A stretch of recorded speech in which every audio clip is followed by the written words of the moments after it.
LEAFMAN Podcast. I'm your host, Trevor Taylor. This is my co-host, Brooks McWhorter. Today, we're here to answer some questions.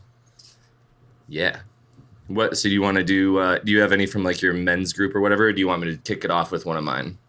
Kick it off with one of yours. Ooh, I'm going to do one you like. I remember reading like some of these and I was like, oh, he's going to like that. It's a feisty question, you feel me? All right, I'm going to skip my first one. I'm going to go with, here's a good one. So like, and this is whatever it is means to you. But what was your first win that made you confident that you were doing the right thing with Trico? Great question. I know, dude. I thought of it and I was like, wow, look at me. It's a gold question. Look at me go. Golden question. The best producers this podcast has ever seen. Yeah. Are we talking about post-purchase or pre-purchase? I would say even going into when you knew, from the time that you knew you were going to purchase it. Purchase it, okay. Because, I mean, in the beginning, that you could have easily, had that agreement with Spencer and then been like, I don't know if this is the right call for me, you know? Yeah. But that never really happened. Yeah, I'll answer that question two ways. Probably, and I think this answer might be very close to similar for both of us. Yeah.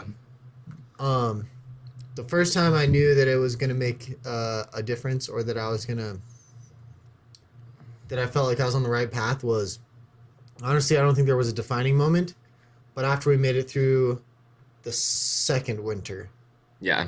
Because the first winter was hard, but it was still new, so it wasn't like we kind of knew. So we knew it was going to be terrible. Yeah. But making it through that second winter, because there were times where you and I talked and we were like, I don't know if I'm going to do this. Oh, I could have easily quit so many times that winter. It was slow. We were picking, leaves. There was no money coming in. I was making $16 an hour. Yeah, that was brutal. And making it through the first winter and realizing okay, I'm committed to this enough, and I have enough self-discipline in my life right now that I said I was going to do this, and I followed through even when I wanted to quit. That was a good sign that I felt confident about, okay, I can do this. And that it mattered to you. It mattered. Yeah. Yeah. Mm-hmm. It mattered enough to you to be like, wow, that was so worth it. Because up until that point, if I didn't like a job, the honest truth is I worked for myself a lot. But the jobs that I did have, I roasted a lot of people. I would quit and just be like, yeah, did you work at Carrabba's for 9 hours? Yeah, for 9 hours. Never doing this again. Yeah. You did car side for one shift, and the next day we're like, absolutely not. No, this is not for me. No. Oh man, I could go to work, or I could never go there again. Never do that again. And you never went there again. Never went there again. Yeah, but they're and that's because I got a taste of the good life. I had worked for myself and made several $100s in one day, and so it was So after we had made it through that winter, and there were times where I talked about it, and I was like, dude, because Erica and I were not quite together yet or whatever, and we talked about going back into the military or whatever, dude. It was just anything other than just failing again. And just the hubris of us thinking we could just go back into the military while we were both holding two considerable DUIs. They'll take us back. They know we're pipe hitters, bro. I'm an adult now, dude. They'll take me back in. They'll basically make me a Navy SEAL just on that alone. They'll see my DUI and be like, dude, you should go to Special Forces. Yeah, Special Forces, bro. Yeah. No, so that was the first one. The second one, after I had purchased Trico, was the first big move that I made was I think putting everybody on salary for me, because we bought it in winter. We landed that big snowbird contract, and then which saved us. And then it was terrifying, but putting everyone on salary positions instead of the low hourly that they had been paid. Yeah.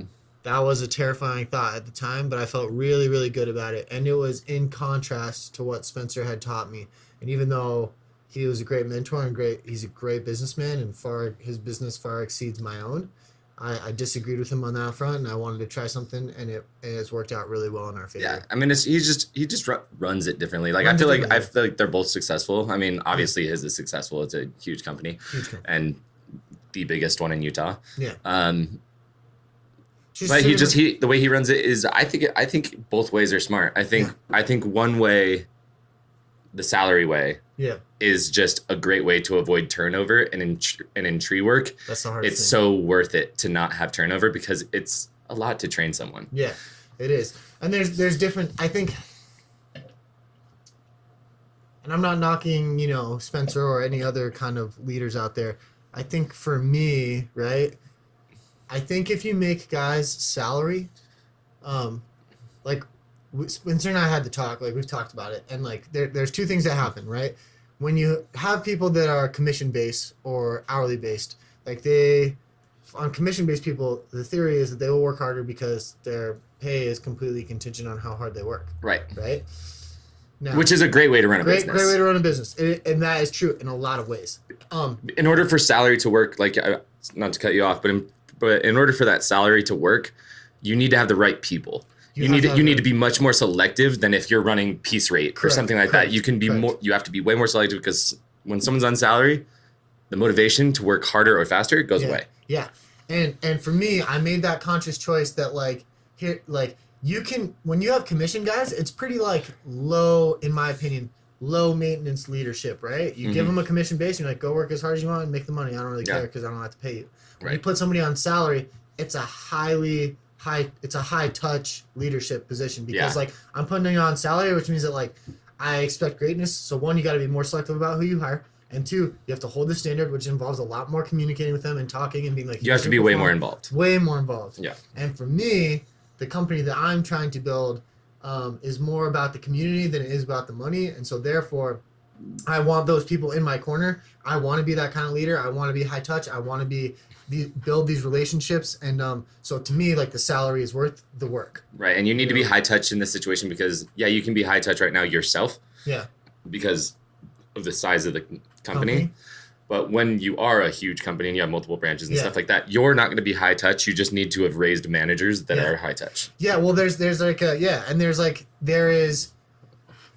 with commission based, it's almost like a fishy fish world, right? We're gonna it's commission based and it's low maintenance, but the bigger that you build, the more the sales guys will kind of try and stab each other in the back for commissions because they need the money. Yeah. Whereas with salary, it's at the front end, it takes a lot of work on my part. But if you get, let's say, it's like the domino effect, right? Or the pyramid.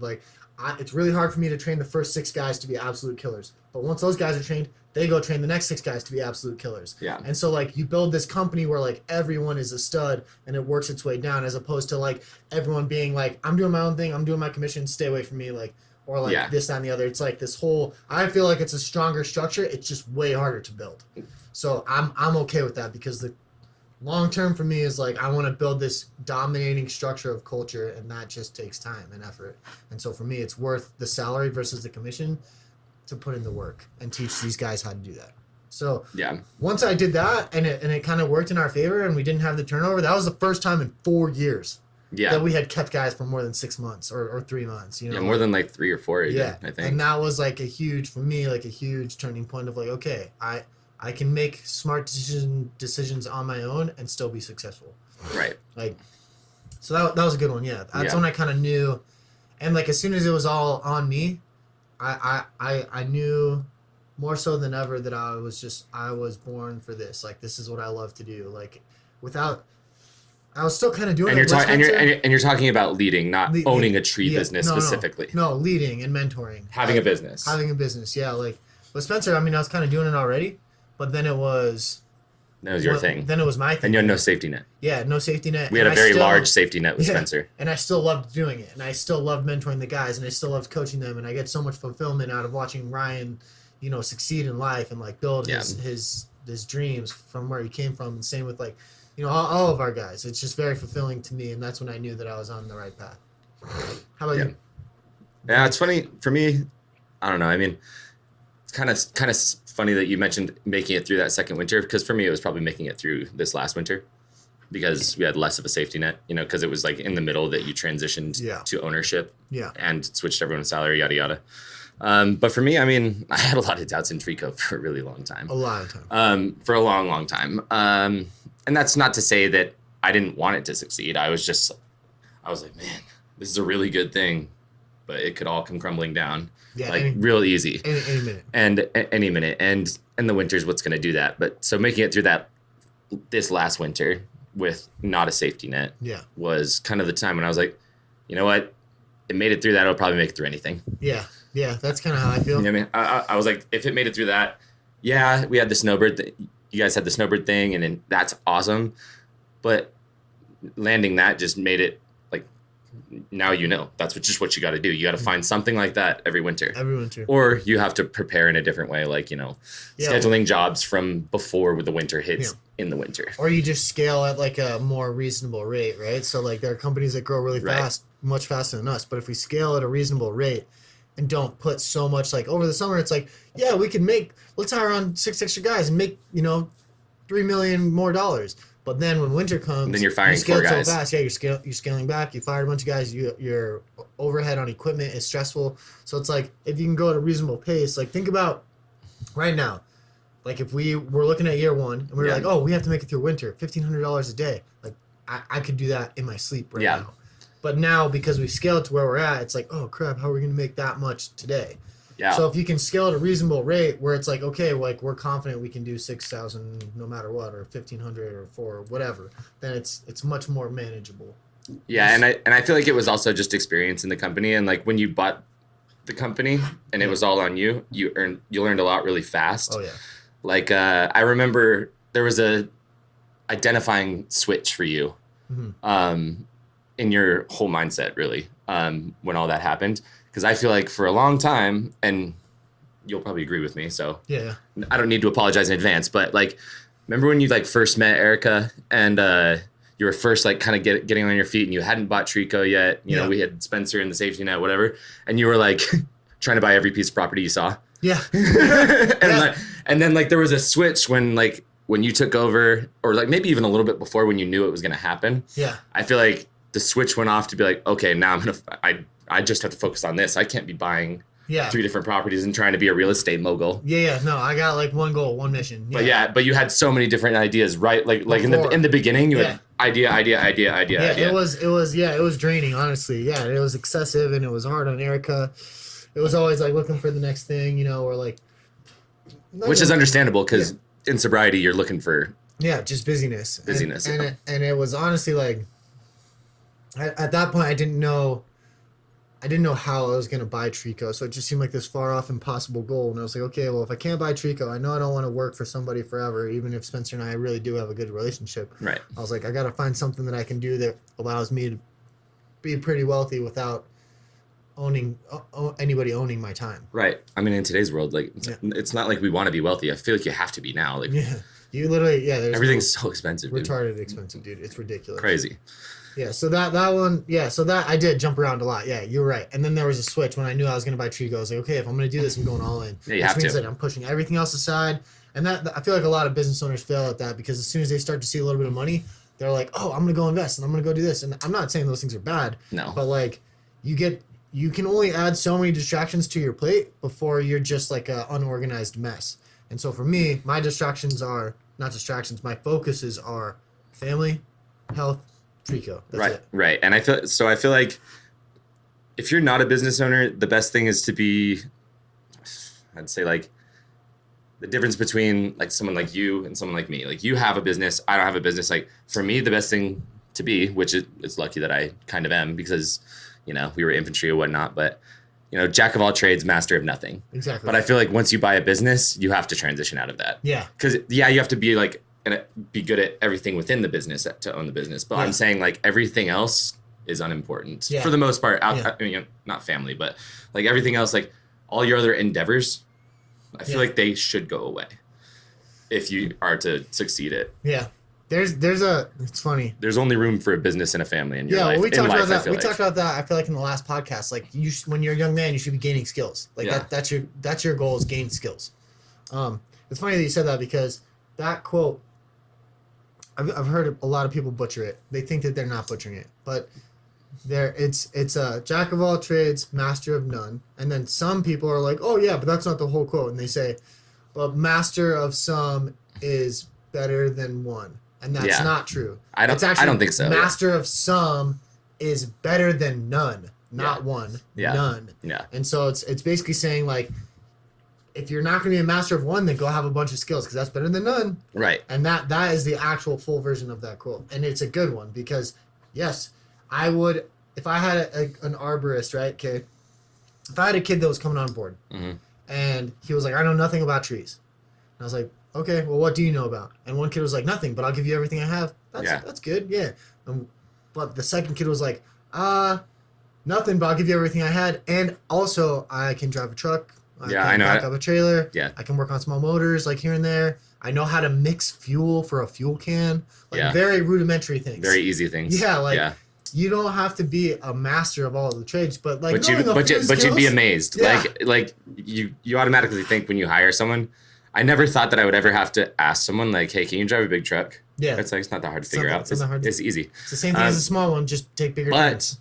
We have not asked that question a couple times. And it has been and I've just been blown away at how bad some people are. Like it's like, dude, I'm backing up this trailer for you every single time for months. People just don't have common sense. Yeah, it is honestly ridiculous how little skills people have.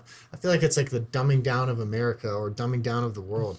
It's just like very basic skills that people just like do not have. Right. Well, the world has just changed so much. It's like kids nowadays are like, whatever generation it is. But they have skills and they, in their own way, in the sign of the times, are jacks of all trades or whatever in the way of like social media, technology. Like they know how all that works. Yeah. And we had to learn all of it. Yeah. But like the trades are just going away.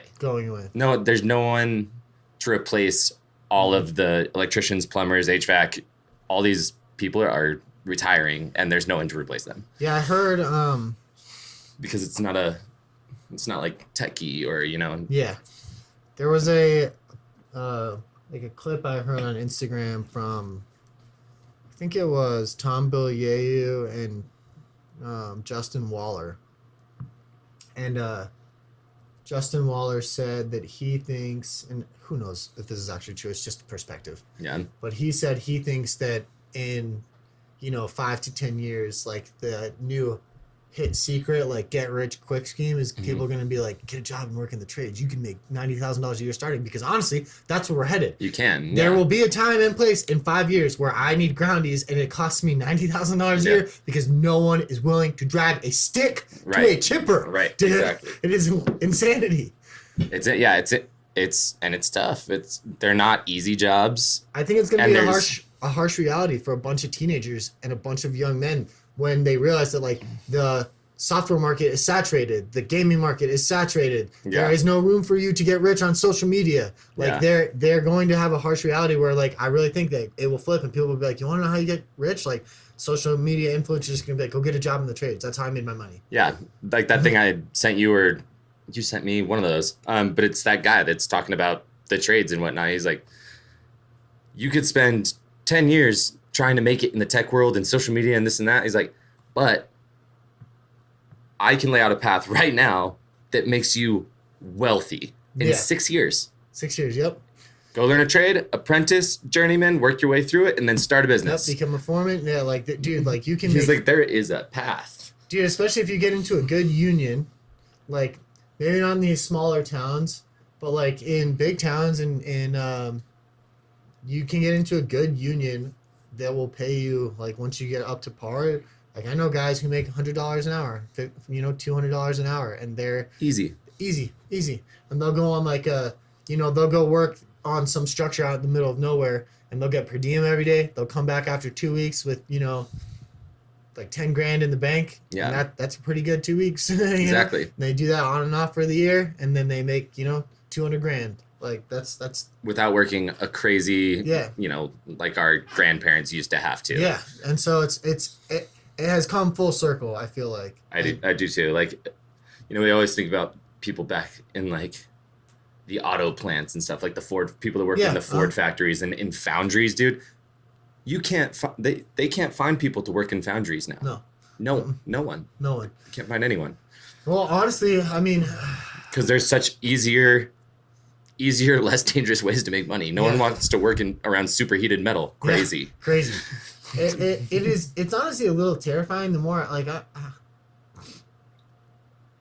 I'm very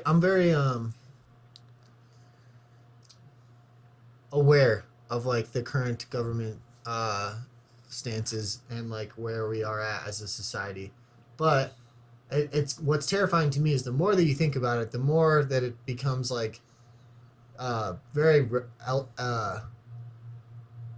what's the word I'm looking for? Very not relevant. When you can see something very visible, very apparent. I don't know. Very, very apparent that like jobs are going away. Like McDonald's is making machines that can flip their own burgers and do their own things and package a meal, and there are no workers involved, and it just gives you the stuff. Yeah. And so like those people, there are certain things that like nobody will be able to do. Like you can't right now make a machine that is reasonably costed that will go pick up sticks for tree workers or lay bricks one by one by one, or go into a house and be able to diagnose a plumbing problem. Take a roof off and put a new one on. Yeah, like there are certain things that like the cost to benefit ratio is just not there. But for McDonald's, if they can create a machine that they can reproduce for pretty cheap, you know, then they could just do that over and over again and have that restaurant running forever. It stays clean, you know, it's fine. And so like, and they'll do it. There is like the more that you dig into it, the more it seems like okay, the only options are going to be you either going to have to go back to working with your hands and figure this out, or you're going to have to suckle off the government teat and like be like, oh, well, there's no jobs for me. There is jobs for you. You just don't want to carry rocks. Yeah, like, exactly. That sucks. Like, I don't know what to tell you. And then it becomes the guy who's carrying rocks' problem because now he has to pay the taxes that pay for your support. Right, you know? Exactly. Which sucks. Yeah, I saw Jon Stewart was actually talking about kind of that the other day. I love Jon Stewart, by the way. He sits right there in the middle. I've only seen very few things. He's got an Apple TV show. Okay. That's really, really good. Oh yeah, check it out. Yeah, check it out. It's really good. Like he literally asked the head of the VA, like he's like, "Why is your system broken?" Yeah. Super funny. Like he doesn't. No answer to that question. But I plead the fifth. Essentially, what he was talking about was, he's like, I get that in a capitalist society, a big corporation like Walmart has the right to make billions in profit and push those profits out to their shareholders, not their employees. Yeah. But it's also proven that Walmart employees are some of the biggest users of social services. Yeah. Like they're all on food stamps and stuff like that. Yeah. So instead of Walmart pushing money out to their employees, that's making them billions of dollars, they're pushing them out to our shareholders, and then it's our job as the taxpayer not only to shop at Walmart and make them billions of dollars, but also to pay for the food stamps for their workers. Yeah. You know what I mean? He's like talking about, he's like, I get capitalism, but do you see that that's still not great? Yeah. You know what I mean? Honestly, dude, it is, the way that I really feel is maybe a little nihilistic, I guess. I don't know what you would call it, but like there is no good way, in my opinion, there is no good way for us to fix the problems. You'd have to burn everything to the ground and start fresh, dude. Honestly, I personally feel like America is huge, and to have like a one size fits all for every state is impossible. I think it needs to go back to being like one state and their own. If you could feel like your vote counted more and you could actually decide things in your state. Yeah.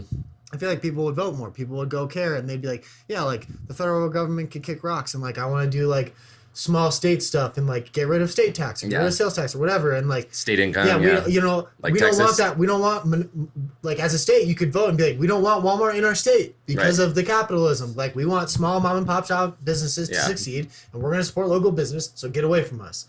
But because it's like, you know, this huge federal thing, and because of capitalism, which is also a great thing, capitalism is a great thing if it's done correctly, like, and not just getting government bailouts and crap like that, then it's a good system. But yeah, and I'm less informed than most, but I just feel I have always thought that it's kind of funny that like everyone's like, oh, I mean, I vote for president. It's like that's the least important one for you to vote for. Yeah. You know what I mean? Like, but also I'm not sitting here saying like be like me, vote for the governor. I don't even know who the governor is. Yeah. I don't know who the mayor or governor of any city or state is. I could definitely be more informed. Yeah. But what I'm saying is I can at least realize like, oh, well, I only vote for president. It's like, you're going to vote for the president, vote for local stuff too. Because local stuff is what matters, really. It's like, it's what if that affects you day to day. Your state government does. Yeah. Now imagine if there was some kind of what's the word I'm looking for?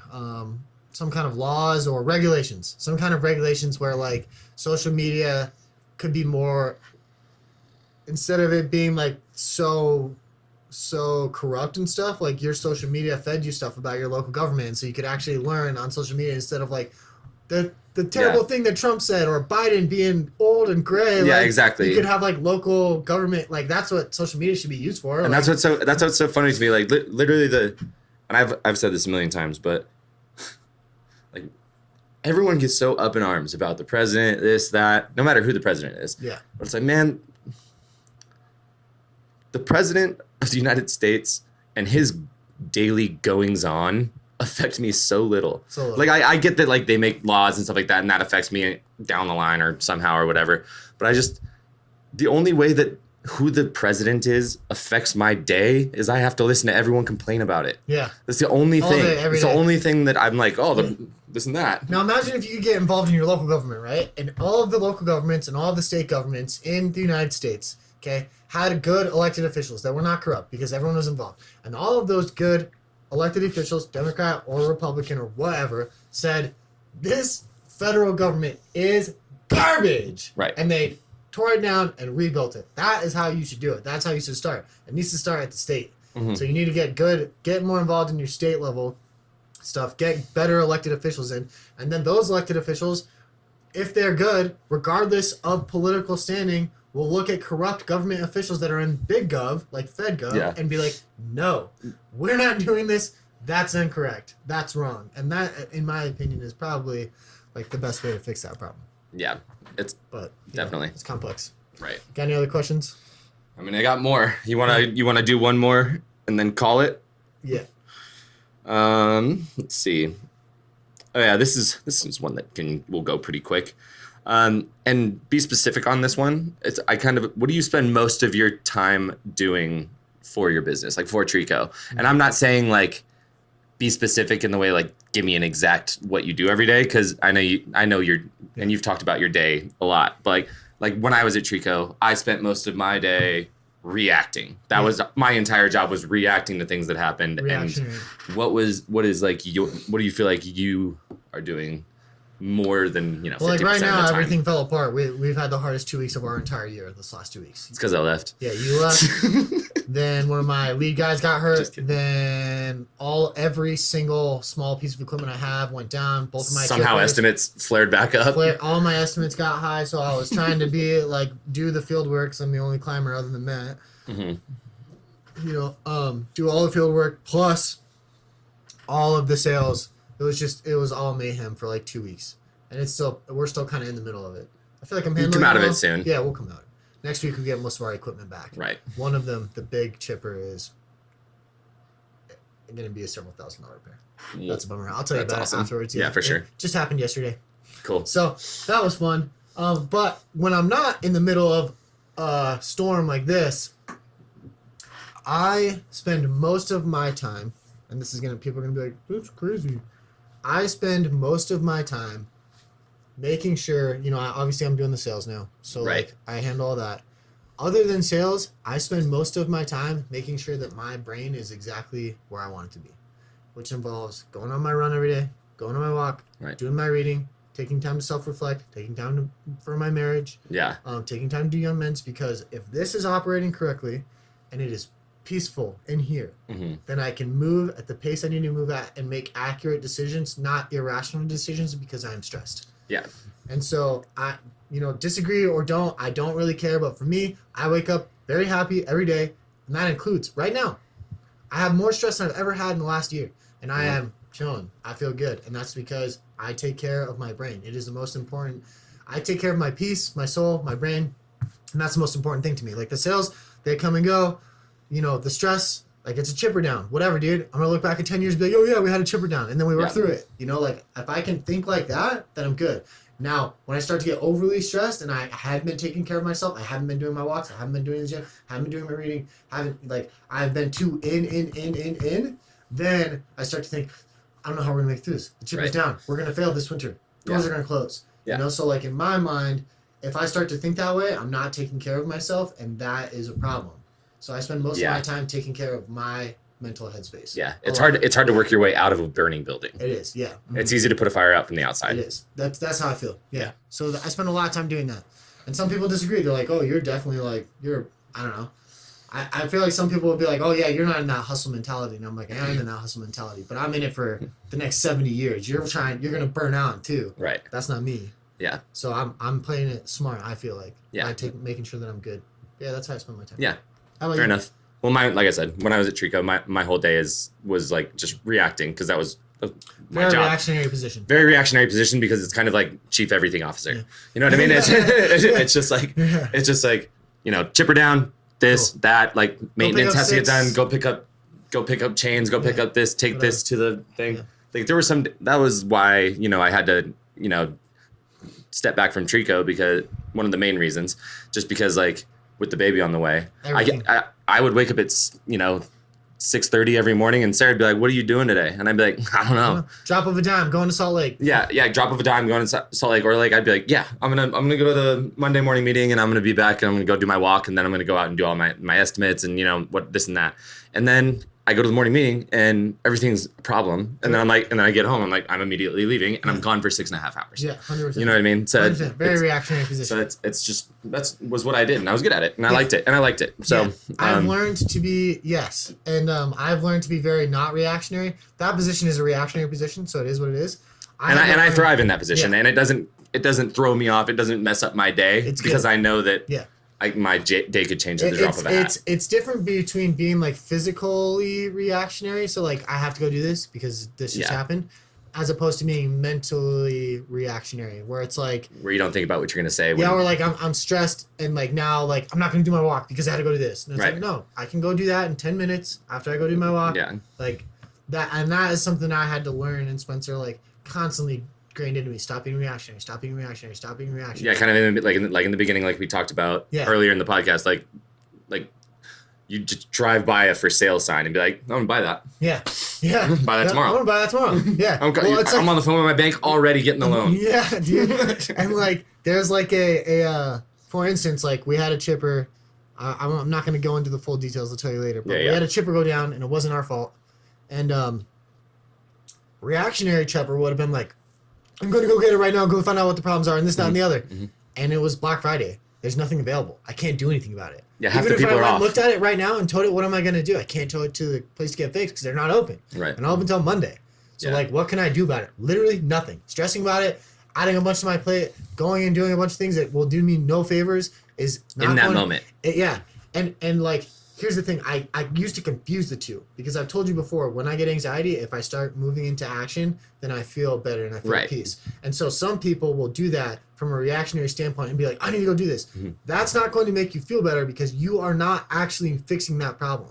So in those kinds of situations, the anxiety can be resolved by doing things that actually are beneficial. Okay, well, that sucks that the chipper's down, but I'll work on that tomorrow.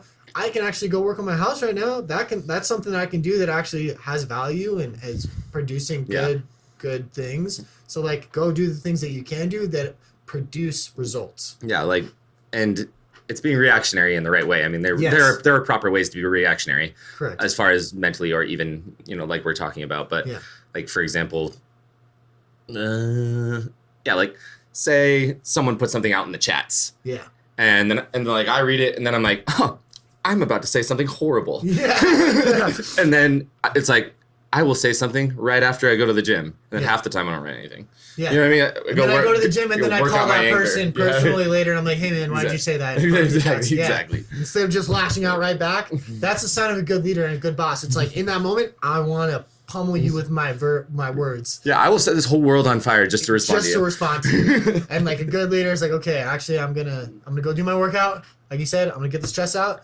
And then because you're coming from a calmer, cooler place, you can call that person and be like, hey man, why did you say that way? Let's handle this internally away from everybody else and figure out a problem. That way you can play the holier than thou card too. Yeah. Perfect. You get real petty with it. Yes. But yeah, well, that's all I got for this one, I think. Okay. Let me see. The other ones aren't super quick. Okay. All right. Well, that's all we got for you guys today. Get out of our face.